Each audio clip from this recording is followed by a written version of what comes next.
और जयपुर में बीजेपी का हल्ला बोल। बीजेपी प्रदेश दफ्तर से लेकर विधानसभा तक विरोध प्रदर्शन, लंपी, बड़ी बिजली दर, बेरोजगारों के मुद्दों को लेकर प्रदर्शन, कानून व्यवस्था और किसान कर्ज माफी को लेकर यह प्रदर्शन किया जा रहा है। तो बीजेपी प्रदेश दफ्तर पर यह प्रदर्शन, बीजेपी ये प्रदर्शन कर रही है। तस्वीरें सीधी बीजेपी कार्यालय से विधानसभा तक ये विरोध प्रदर्शन किया जाएगा।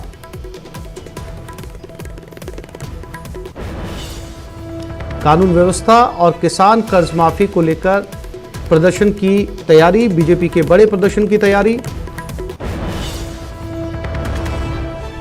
बीजेपी कार्यालय से ये योजना विधानसभा तक जाने की है। इसमें लंपी से लेकर बेरोजगारों तक के प्रदर्शन के मुद्दों को उठाया जाएगा। और इसी खबर पर ज्यादा जानकारी के लिए हमारे साथ सौरभ गृहस्थी जुड़ गए, उनके पास चलते हैं। सौरभ, कब शुरू होने वाला है ये प्रदर्शन और विधानसभा तक कितने लोगों के, बीजेपी कार्यकर्ताओं के पहुंचने की उम्मीद है? हालांकि बीच रास्ते के अंदर पुलिस ने जगह जगह पर बैरिकेडिंग भी लगाए हैं। सौरभ। जी बिल्कुल, देखिए कुछ देर में ये प्रदर्शन जो है वो शुरू होगा। उससे पहले बीजेपी प्रदेश कार्यालय पर एक सभा होगी और तमाम बीजेपी के जो बड़े लीडर्स हैं वो यहाँ पर संबोधित करेंगे। लेकिन इस वक्त बीजेपी कार्यालय पर किस प्रकार का नज़ारा है, तस्वीरों के जरिए आपको दिखाने की कोशिश यहाँ पर करते हैं। बड़ी संख्या में कार्यकर्ता जो है वो यहाँ पर पहुँच रहे हैं। बीजेपी के नेता भी लगातार यहाँ पर पहुँच रहे हैं। सांसद भागीरथ चौधरी यहाँ पर पहुँच चुके हैं, अरुण चतुर्वेदी यहाँ पर पहुँच चुके हैं, रामचरण बोहरा यहाँ पर पहुँच चुके हैं, घनश्याम तिवारी जो है वो यहाँ पर पहुँच चुके हैं। इसके अलावा कई विधायक और सांसद जो है वो लगातार यहाँ पर पहुँच रहे हैं। कुछ देर में जब बीजेपी के प्रदेश अध्यक्ष सतीश पूनिया और उसके बाद राजेंद्र राठौड़ यहाँ पर पहुँचेंगे और उसके बाद ये यहाँ पर कार्यक्रम जो है वो एक तरह से शुरू होगा। कह सकते हैं कि प्रदर्शन जो है वो शुरू होगा। यहाँ पर पहले संबोधन होगा तमाम नेताओं का, चाहे लंपी हो या फिर बिजली कटौती हो, बिगड़ती कानून व्यवस्था हो, उन तमाम मुद्दों को लेकर बीजेपी जो है वो राज्य सरकार को घेरने वाली है। इस सभा के बाद यहाँ से जो सहकार भवन की तरफ, विधानसभा की तरफ जो है वो बीजेपी के तमाम कार्यकर्ता और नेता जो है वो कूच करेंगे और लेकिन उन्हें सहकार भवन सर्कल पर ही जो है वो रोकने की तैयारी, क्योंकि बड़ी संख्या में कार्यकर्ता और यहाँ पर पहुँचे हुए, इसलिए अच्छे रोकने की कोशिश जो है वो पुलिस द्वारा की जाएगी। रामचरण बोहरा साहब यहाँ पर मौजूद है, उनसे बात कर लेते हैं। किस प्रकार से सरकार को घेरने की कोशिश कर रही है?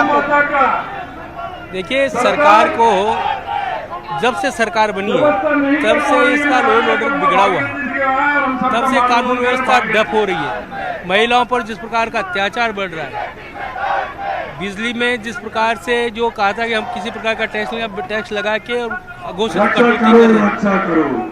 आज गायों का जो हमारी गौ माता है, हम माँ के रूप में मानते हैं। गंगा माता, खुद की माता गौ माता, उस गौ माता पर जिस प्रकार का जो कहर बढ़ रहा है, उस गौ माता के प्रति किसी प्रकार की कोई चिंता नहीं, किसी प्रकार का उपचार नहीं हो रहा है। आज दूसरे प्रदेशों में, राजस्थान प्रदेश से कई गुना वैक्सीनेट होकर उन प्रदेशों ने अपनी अपनी गायें बचाई है।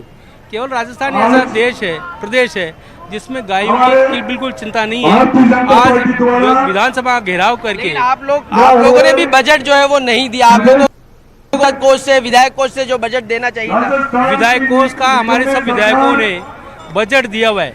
एमपी कोष का अगर प्रावधान हो तो एमपी सारे देते, पर विधायकों ने, हमारे भारतीय जनता पार्टी के विधायक सब ने बजट दिया है। अब सरकार को चाहिए कि केवल विधायक बजट दे या एमपी बजट दे, उसमें निर्भर नहीं हो। वो सरकार होती है जिस प्रकार की प्रदेश में जो समस्या है उस समस्या को निपटने का काम करे। बहुत बहुत धन्यवाद। तो आपने सुना किस प्रकार से जो है वो रामचरण बोहरा ने अपनी बात रखी और यहाँ पर आप सुन सकते हैं कि ये भागीरथ चौधरी जो है वो यहाँ पर अपनी बात रख रहे हैं। अरुण चतुर्वेदी जी हैं, उनसे बात करने की कोशिश करते हैं। भाई साहब, किस प्रकार से आज का कार्यक्रम रहने वाला है, किस प्रकार से सरकार को आप लोग घेरेंगे? देखिए, मैं इतनी बात कहूँगा कि इस राजस्थान के अशोक गहलोत के राज में हम तीन को माँ कहते हैं, धरती माता, गौ माता और जन्म देने वाले माता। वो तीनों ही तराई कर रही हैं। अभी हाल में एनजीटी का जो फैसला आया पर्यावरण के विषय को लेकर के, जिस प्रकार से राजस्थान सरकार ने अवहेलना करी, उसको दंड लगाया। हमारी माओं को हम देखते हैं कि जिस तरह महिला शक्ति के संग दुष्कर्म की घटनाएं पड़ी, वो सब पूरी तरह से नियंत्रण से बाहर हुई है।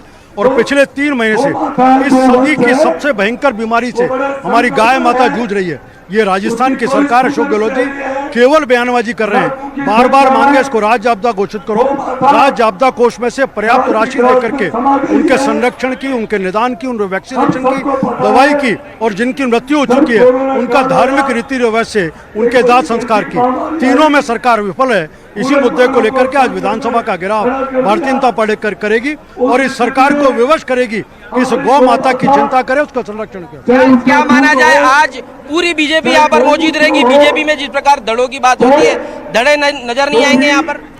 आज भारतीय जनता पार्टी का सब कार्यकर्ता यहाँ पर हैं और जिनके पास सदन का दायित्व है वो सदन के अंदर रह करके इस मुद्दे पर प्रखर विरोध करके सरकार को झुकाने का और दबाने का काम करेंगे कि गौ माता की चिंता। बहुत बहुत धन्यवाद। तो आपने सुना आसिफ किस प्रकार से अरुण चतुर्वेदी ने अपनी बात रखी कि बीजेपी यहाँ पर एकजुट होकर आज राज्य सरकार के खिलाफ जो है वो प्रदर्शन करने जा रही है और जिन नेताओं को सदन के अंदर जिम्मेदारी मिली है पार्टी सरकार को घेरने की, और जो लोग यहाँ पर पहुंचेंगे और यहाँ से प्रदर्शन करते हुए विधानसभा की ओर जो है वो रुख किया जाएगा। लेकिन यहाँ पर अभी शुरुआत है, अभी तमाम कार्यकर्ता और नेता जो है वो यहाँ पर जुट रहे हैं। जब बीजेपी के प्रदेश अध्यक्ष सतीश पूनिया जब यहाँ पर पहुंचेंगे तब इसकी विधिवत शुरुआत जो है वो यहाँ से होगी। सौरभ, नजर बनाए रखिएगा, समय समय पर आपसे अपडेट लेते रहेंगे और इस वक्त सीधी तस्वीरें दिखाते हैं आपको। विधानसभा आज शुरू हो चुकी है, विधानसभा की कार्रवाई इस वक्त लाइव।